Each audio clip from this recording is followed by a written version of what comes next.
Hello guys, आपका मेरे channel Philomath point पर आपका स्वागत है। मैं लक्ष्मी नेगी और आज माइक्रो टीचिंग की इस सीरीज़ में मैं आपके लिए लेकर आई हूँ पाठ योजना यानी कि लेसन प्लानिंग। तो चलिए बिना टाइम वेस्ट किए आज की क्लास को स्टार्ट करते हैं। तो आज की इस क्लास में हम बात करेंगे कि लेसन प्लान को आपको कैसे बनाना है और लेसन प्लान में जो भी चीज़ें आप लिखते हैं तो उनका एक प्रॉपर जो सीक्वेंस है वो क्या होता है। ठीक है, इसके साथ ही हम ये भी बात करेंगे कि आपको लेसन प्लान को अपनी क्लास में कैसे प्रेजेंट करना है। तो चलिए आज की क्लास को स्टार्ट करते हैं। सबसे पहले आप लेसन प्लान में क्या करते हो कि आप यहाँ पे जैसे लिख दोगे पाठ योजना। ठीक है, जैसे मैंने लिखा है, या अगर आप इंग्लिश में बना रहे हैं तो आप लेसन प्लान लिख सकते हो। उसके बाद जो पाठ योजना आप बना रहे हो उसका आपको यहाँ पे नंबर डालना है। ठीक है, जैसे अगर आप पहली पाठ योजना बना रहे हैं तो आप 1 डालोगे, दूसरी बना रहे हैं तो 2 डालोगे। ठीक है, जैसे जैसे आपकी पाठ योजना बढ़ती जाएंगी तो आप यहाँ पे उनके नंबर डालते जाओगे। उसके बाद आप क्या करोगे कि यहाँ पर इस तरीके की एक टेबल बना दोगे।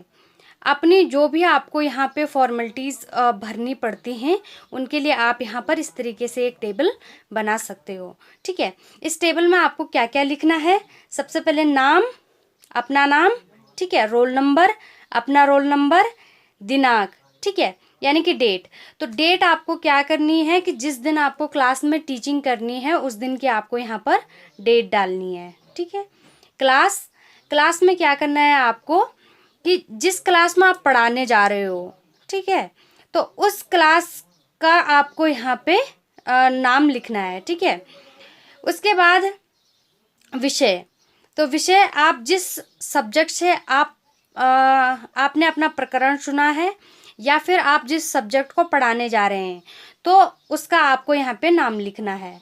उसके बाद उपविषय, तो जैसे आपने देखा होगा कि 9th 10th में क्या होता है कि सोशल साइंस एक सब्जेक्ट है, लेकिन इसके 4 सब्जेक्ट होते हैं। ठीक है, जैसे पॉलिटिकल साइंस हो गया, इकोनॉमिक्स हो गया, ज्योग्राफी हो गया और हिस्ट्री हो गया।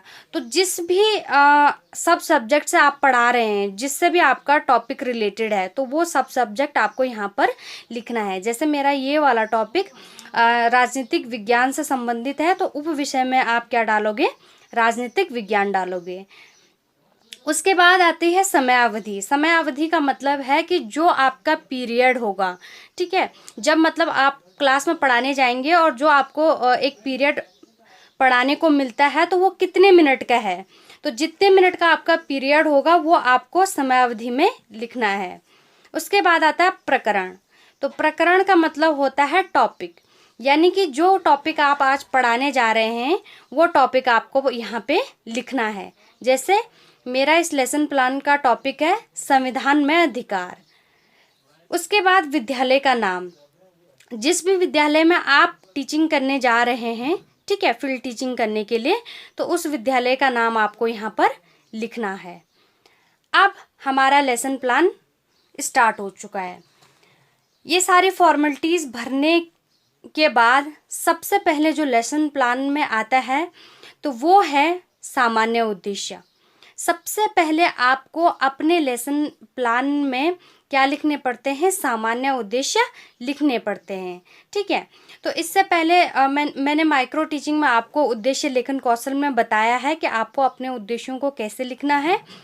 तो आज हम केवल क्या करेंगे कि आज हम केवल बात करेंगे कि आप इन सारी चीज़ों को अपने लेसन प्लान में किस सीक्वेंस में रखते हैं।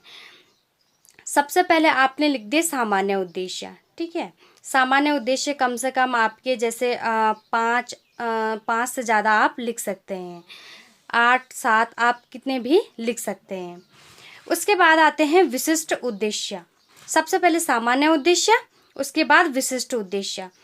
विशिष्ट उद्देश्यों में सबसे पहले आते हैं ज्ञानात्मक उद्देश्य, दूसरा है इसका बोधात्मक उद्देश्य और तीसरा है इसका प्रयोगात्मक उद्देश्य। अब इन तीनों उद्देश्यों में आपको क्या करना है कि 3 उद्देश्य लिखने हैं। जैसे ज्ञानात्मक में आपने 3 लिख दिए हैं, देखो कम से कम आपको 3 लिखने हैं, ज़्यादा से ज़्यादा आप 5 6 लिख सकते हो। तो कम से कम आप क्या करोगे एक पक्ष में आप जैसे ज्ञानात्मक उद्देश्य हैं तो उसमें आप क्या करोगे, 3 डालोगे। फिर बोधात्मक में भी आपके 3 होने चाहिए। कम से कम आपके प्रत्येक पक्ष में ज्ञानात्मक, बोधात्मक या प्रयोगात्मक, उनमें आपके 3 उद्देश्य होने चाहिए। तो सबसे पहले विशिष्ट उद्देश्य कंप्लीट हो जाते हैं तो उसके बाद आप क्या करोगे, उसके बाद जो तीसरी हेडिंग है वो आती है सहायक सामग्री की। तो सहायक सामग्री से क्या मतलब है कि अपनी टीचिंग के दौरान आप जिन भी चीज़ों का इस्तेमाल करते हैं तो वो सारे आपकी सहायक सामग्री में आती हैं। जैसे आप अपने प्रकरण से रिलेटेड, अपने टॉपिक से रिलेटेड कोई चार्ट बना के लेके चले गए, या कोई आपने मॉडल बना दिया, या कोई भी ऐसी सामग्री या ऐसी चीज़ जो आप अपनी टीचिंग के दौरान इस्तेमाल करोगे और बच्चों को दिखाओगे, तो वो सब सहायक सामग्री में आप यहाँ पर लिखोगे। उसके बाद आता है पूर्व ज्ञान। चौथी हेडिंग है पूर्व ज्ञान। तो पूर्व ज्ञान का मतलब क्या होता है और यहाँ पर हम किसकी पूर्व ज्ञान की बात कर रहे हैं, तो यहाँ पर हम बात कर रहे हैं आपके बच्चों की, यानी कि जो आपके स्टूडेंट्स हैं उनकी पूर्व ज्ञान के बारे में हम बात कर रहे हैं। ठीक है, पूर्व ज्ञान में हम क्या ध्यान देते हैं कि जो ये टॉपिक है, इस टॉपिक से रिलेटेड कम से कम कितनी चीज़ें बच्चों को पता होंगी पहले से ही। मतलब हमारे क्लास में टीचिंग करने से पहले इस टॉपिक के बारे में बच्चे कितना जानते हैं, तो वो क्या होता है कि पूर्व ज्ञान होता है। तो इसमें हम क्या लिखते हैं, या फिर हम ये आइडिया लगाते हैं कि बच्चों को कम से कम इतना तो इस चीज़ के बारे में पता होगा ही। तो हम क्या करते हैं कि यहाँ पर पूर्व ज्ञान की एक लाइन लिख लेते हैं। जैसे मैंने लिखा है, छात्रों को थोड़ा बहुत संविधान के बारे में पता है तथा अप्रत्यक्ष तौर पर वे मौलिक अधिकारों से भी परिचित हैं। तो जैसा आपको पता ही होगा, तो इसमें आपको क्या करना है कि जो बच्चों का पूर्व ज्ञान है, ठीक है, उसको लिखना है यहाँ पे। नेक्स्ट, इस पूर्व ज्ञान के आधार पर आपको क्या करने हैं कि प्रस्तावना प्रश्न तैयार करने हैं। तो 5वीं हेडिंग है आपकी प्रस्तावना प्रश्न। प्रस्तावना प्रश्न आपको कैसे बनाने हैं, ये हम प्रस्तावना प्रश्न कौशल में पहले की वीडियो में बात कर चुके हैं, तो आप मेरे चैनल पर जा कर के इस वीडियो को देख सकते हैं। तो यहाँ पर हम क्या करेंगे कि प्रस्तावना प्रश्न के लिए हम एक टेबल बना देंगे। इस प्रकार के हम एक टेबल बना देंगे। 3 कॉलम बनाने हैं। पहले क्रम संख्या हो गया, फिर छात्राध्यापिका क्रिया हो गया या छात्राध्यापक क्रिया हो गया, और छात्र अनुक्रिया हो गया। ठीक है, तो छात्राध्यापिका क्रिया यानी कि ये कॉलम आपका है जो आप पढ़ाने जा रहे हो। ठीक है, और ये छात्र अनुक्रिया ये आपका स्टूडेंट्स का कॉलम है। अब आप इसमें क्या करोगे कि अपने कॉलम वाले में आपको क्वेश्चन लिखने हैं और बच्चों के कॉलम में आपको आंसर लिखने हैं। तो जैसे आपने यहाँ से क्वेश्चन लिखा, जैसे मैंने लिखा है भारत के महापुरुषों के नाम बताओ, तो ठीक इसी क्वेश्चन के आगे मुझे इसका आंसर लिखना है। ठीक है, तो जब भी आप इस तरीके से लेसन प्लान बनाते हो तो आप इमेजिन करते हो या सोचते हो कि बच्चों की जो अनुक्रिया होगी या बच्चों का जो रिएक्शन होगा वो कैसा होगा। जैसे मेरा ये क्वेश्चन है तो मैंने इमेजिन किया है कि बच्चे इस प्रकार के जवाब देंगे, तो आप इसके आगे क्या करोगे, जवाब लिखोगे। फिर इसी जवाब के अकॉर्डिंग जो आपका लास्ट का शब्द है उससे आपका दूसरा क्वेश्चन स्टार्ट होगा, और फिर आपके क्वेश्चन के आगे आपको क्या लिखना है, उसका आंसर लिखना है। फिर तीसरा क्वेश्चन, उसके आगे उसका आंसर।